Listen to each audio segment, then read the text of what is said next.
দেশ গঠনে নিজ নিজ অবস্থানে থেকে সবাইকে সহযোগিতা করার আহ্বান জানিয়েছেন প্রধানমন্ত্রী ও বিএনপি চেয়ারম্যান তারেক রহমান।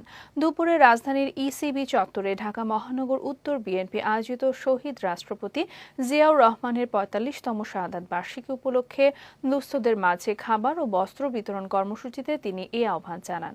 দেশবাসীর প্রতি উদাত্ত আহ্বান জানিয়ে তিনি বলেন, আমরা প্রত্যেকে যার যার অবস্থান থেকে চেষ্টা করি যারা প্রত্যক্ষ বা পরোক্ষভাবে দেশ গঠনে কাজ করছে তাদের সহযোগিতা করার।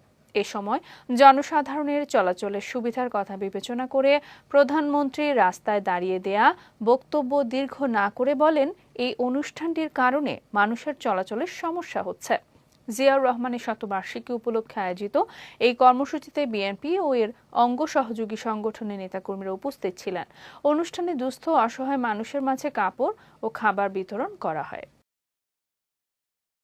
বাংলাদেশ জাতীয়তাবাদী দল বিএনপির সকল ক্ষমতার উৎস হচ্ছে জনগণ। কাজেই সেই জনগণের সহযোগিতা যদি আমাদের সাথে থাকে, সেই জনগণের সাহায্য যদি আমাদের সাথে থাকে, সেই জনগণের সমর্থন যদি আমাদের সাথে থাকে, ইনশাআল্লাহ বাংলাদেশ জাতীয়তাবাদী দল ধীরে ধীরে বাংলাদেশের মানুষের এবং এই দেশের ভাগ্যের পরিবর্তন করতে পারবে।